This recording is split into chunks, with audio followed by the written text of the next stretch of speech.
लघु कहानियां महात्मा बुद्ध से संबंधित। बुद्ध, आम और बच्चे। गौतम बुद्ध किसी उपवन में विश्राम कर रहे थे।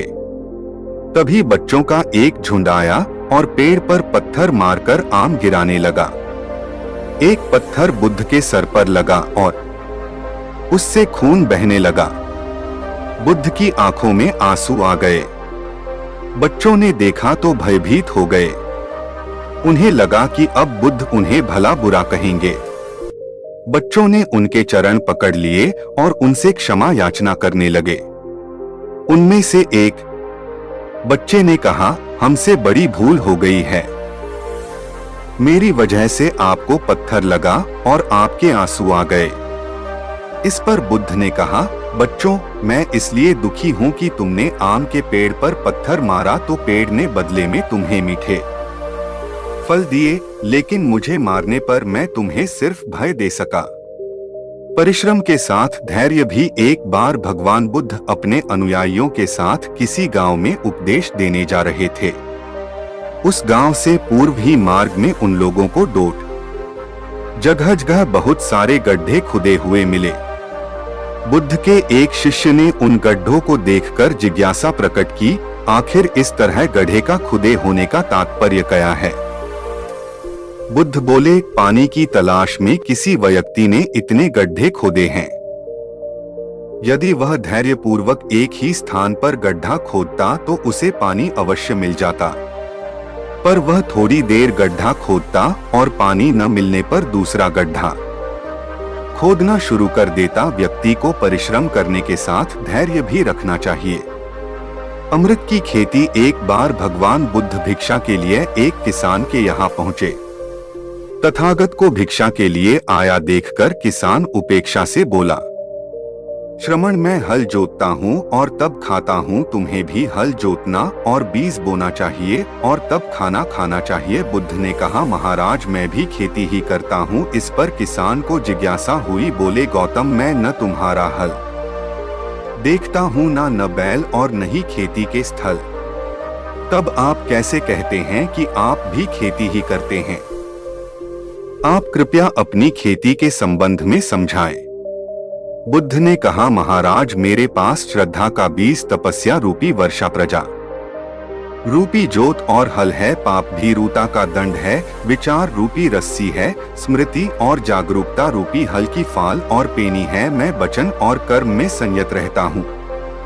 मैं अपनी इस खेती को बेकार घास से मुक्त रखता हूँ और आनंद की फसल काट लेने तक प्रयत्नशील रहने वाला हूँ। अप्रमाद मेरा बैल है, जो बाधाएं देखकर भी पीछे मुंह नहीं मोड़ता है। वह मुझे सीधा शांति धाम तक ले जाता है। इस प्रकार मैं अमृत की खेती करता हूँ। मृत्यु के उपरांत क्या? एक बार बुद्ध से मलुक्य पुत्र ने पूछा, भगवान, आपने आज तक यह नहीं बताया कि मृत्यु के उपरांत क्या होता है। उसकी बात सुनकर बुद्ध मुस्कुराए। फिर उन्होंने उससे पूछा, पहले मेरी एक बात का जवाब दो। अगर कोई व्यक्ति कहीं जा रहा हो और अचानक कहीं से आकर उसके शरीर में एक विषबुझा बाण घुस जाए तो उसे क्या करना चाहिए?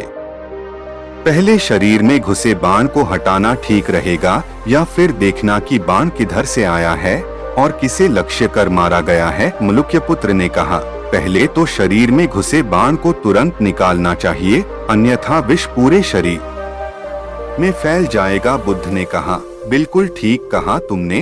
अब यह बताओ कि पहले इस जीवन के दुखों के निवारण का उपाय किया जाए या मृत्यु की बाद की बातों के बारे में सोचा जाए?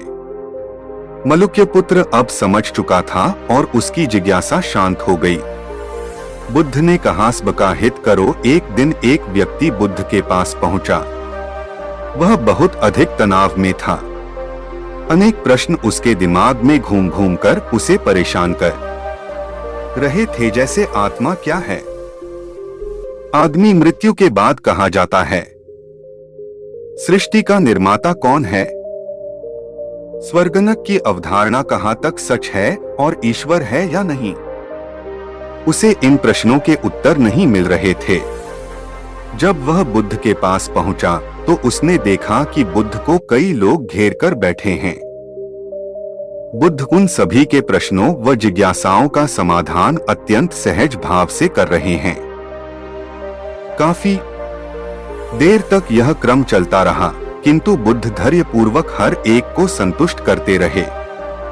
बेचारा व्यक्ति वहां का हाल देखकर परेशान हो गया।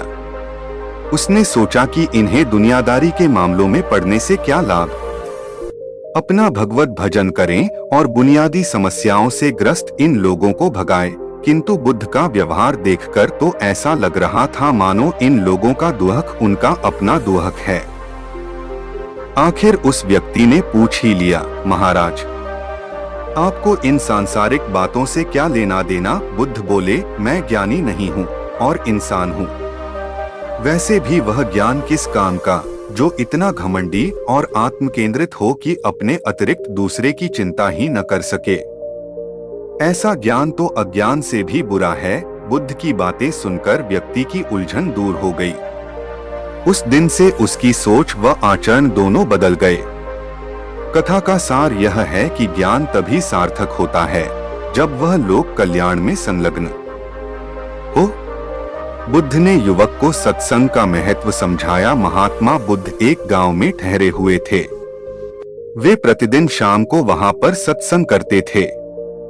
भक्तों की भीड़ होती थी क्योंकि उनके प्रवचनों से जीवन को सही दिशा बोध प्राप्त होता था। बुद्ध की वाणी में गजब का जादू था। उनके शब्द श्रोता के दिल में उतर जाते थे। एक युवक प्रतिदिन बुद्ध का प्रवचन सुनता था। एक दिन जब प्रवचन समाप्त हो गए तो वह बुद्ध के पास गया और बोला, महाराज, मैं काफी दिनों से आपके प्रवचन सुन रहा हूँ, किंतु यहाँ से जाने के बाद मैं अपने गृहस्थ जीवन में वैसा सदाचरण नहीं कर पाता जैसा यहाँ से सुनकर जाता हूँ। इससे सत्संग के महत्व पर शंका भी होने लगती है। बताइए मैं क्या करूँ? बुद्ध ने युवक को बांस की एक टोकरी देते हुए उसमें पानी भरकर लाने के लिए कहा। युवक टोकरी में जल भरने में असफल रहा। बुद्ध ने यह कार्य निरंतर जारी रखने के लिए कहा। युवक प्रतिदिन टोकरी में जल भरने का प्रयास करता, किंतु सफल नहीं हो पाता। कुछ दिनों बाद बुद्ध ने उससे पूछा, इतने दिनों से टोकरी में लगातार जल डालने से क्या टोकरी में कोई फर्क नजर आया? युवक बोला, एक फर्क जरूर नजर आया है। पहले टोकरी के साथ मिट्टी जमा होती थी, अब वह साफ दिखाई देती है। कोई गंदगी नहीं दिखाई देती है और इसके छेद पहले जितने बड़े नहीं रह गए, वे बहुत छोटे हो गए हैं। तब बुद्ध ने उसे समझाया, यदि इसी तरह उसे पानी में निरंतर डालते रहोगे तो कुछ ही दिनों में ये छेद फूलकर बंद हो जाएंगे और टोकरी में पानी भर पाओगे। इसी प्रकार जो निरंतर सत्संग करते हैं उनका मन एक दिन अवश्य निर्मल हो जाता है, अवगुणों के छिद्र भरने लगते हैं और गुणों का जल भरने लगता है। युवक ने बुद्ध से अपनी समस्या का समाधान पा लिया। निरंतर सत्संग से दुर्जन भी सज्जन हो जाते हैं, क्योंकि महापुरुषों की पवित्र वाणी उनके मानसिक विकारों को दूर कर उनमें सद्विचारों का आलोक प्रसारित कर देती है। बुद्ध की शिक्षा से मेहनत सफल हुई एक आदमी को बुद्ध ने सुझाव दिया कि दूर से पानी लाते हो क्यों नहीं अपने घर के पास एक कुआं खोद लेते, हमेशा के लिए पानी की समस्या से छुटकारा मिल जाएगा। सलाह मानकर उस आदमी ने कुआं खोदना शुरू किया, लेकिन 7-8 फीट खोदने के बाद उसे पानी तो क्या गीली मिट्टी का भी चिन्ह नहीं मिला। उसने वह जगह छोड़कर दूसरी जगह खुदाई शुरू की, लेकिन 10 फीट खोदने के बाद भी उसमें पानी नहीं निकला। उसने फिर तीसरी जगह कुआं खोदना शुरू किया, लेकिन यहाँ भी उसे निराशा ही हाथ लगी। इस क्रम में उसने 8-10 फीट के 10 कुएं खोद डाले, लेकिन पानी कहीं नहीं मिला। वह निराश होकर बुद्ध के पास गया। उसने बुद्ध को बताया कि मैंने 10 कुएं खोद डाले, मगर पानी एक में भी नहीं निकला। बुद्ध को आश्चर्य हुआ। वे स्वयं चलकर उस स्थान पर आए जहां उसने 10 गड्ढे खोदे हुए थे। बुद्ध ने उन गड्ढों की गहराई देखी और सारा माजरा समझ गए। फिर वे बोले, 10 कुएं खोदने की बजाय एक कुएं में ही तुम अपना सारा परिश्रम लगाते तो पानी कब का मिल गया होता। तुम सब गड्ढों को बंद कर दो, केवल एक को गहरा करते जाओ, पानी निकल आएगा। उसने बुद्ध की बात मानकर ऐसा ही किया। परिणामस्वरूप कुआं पूर्ण होते ही पानी निकल आया। सबने भगवान बुद्ध की जय जयकार की। बुद्ध के ज्ञान से सेठ ने पाया सुख। धन्ना सेठ के पास 7 पुश्तों के पालन पोषण जितना धन था। उसका व्यापार चारों तरफ फैला हुआ था, किंतु फिर भी उसका मन अशांत रहता था। कभी धन की सुरक्षा की चिंता, तो कभी व्यापारिक प्रतिस्पर्धा में आगे निकलने का तनाव। चिंता और तनाव के कारण वह अस्वस्थ रहने लगा। उसके मित्र ने उसकी गिरती दशा देखी तो उसे बुद्ध के पास जाने की सलाह दी। सेठ बुद्ध के पास पहुंचा और अपनी समस्या बताई। बुद्ध ने उसे सांत्वना देते हुए कहा, तुम घबराओ मत, तुम्हारा कष्ट अवश्य दूर होगा। बस तुम यहाँ कुछ दिन रहकर ध्यान किया करो। बुद्ध के कहे अनुसार सेठ ने रोज ध्यान करना शुरू कर दिया, किंतु सेठ का मन ध्यान में नहीं लगा। वह जैसे ही ध्यान करने बैठता, उसका मन फिर अपनी दुनिया में चला जाता। उसने बुद्ध को यह बात बताई, किंतु बुद्ध ने कोई उपाय नहीं बताया। थोड़ी देर बाद जब सेठ बुद्ध के साथ वन में सायंकालीन भ्रमण कर रहा था, तो उसके पैर में एक कांटा चुभ गया। वह दर्द के मारे कराहने लगा। बुद्ध ने कहा, बेहतर होगा कि तुम जी कड़ाकर कांटे को निकाल दो, तब इस दर्द से मुक्ति मिल जाएगी। सेठ ने मन कड़ाकर कांटा निकाल दिया। उसे चैन मिल गया। तब बुद्ध ने उसे समझाया, ऐसे ही लोभ, मोह, क्रोध, घमंड व द्वेष के कांटे तुम्हारे मन में गड़े हैं। जब तक अपने मन की संकल्प शक्ति से उन्हें नहीं निकालोगे, अशांत ही रहोगे। सेठ का अज्ञान बुद्ध के इन शब्दों से दूर हो गया और उसने निर्मल हृदय की राह पकड़ ली। अपनी कुप्रवृत्तियों से मुक्ति के लिए संकल्पबद्धता अनिवार्य है। जब तक व्यक्ति दृढ़ निश्चय न कर ले, वह अपनी गलत आदतों से मुक्त नहीं हो सकता। बुद्ध की शिक्षा से गांव का उद्धार हुआ। एक युवक ने बुद्ध से आकर कहा, मेरा गांव अशिक्षित है। मैं अपने परिवार से झगड़कर थोड़ा बहुत पढ़ पाया हूँ। आगे और पढ़ना चाहता हूँ, किंतु सभी रोक रहे हैं। घर के लोग सोचते हैं कि खेती में खूब पैसा है और उसके लिए किसी शिक्षा की आवश्यकता नहीं है। यही सोच गांव वालों की भी है। कृपया आप मेरे गांव चलकर वहां शिक्षा का प्रसार करवाइए। बुद्ध युवक की बात मानकर गांव आ गए। धर्म भीरू ग्रामीणों ने बुद्ध का सत्कार किया और रोज उनके प्रवचन सुनने आने लगे। बुद्ध जब भी शिक्षा का महत्व बताते, ग्रामीण विरोधी मत रखते।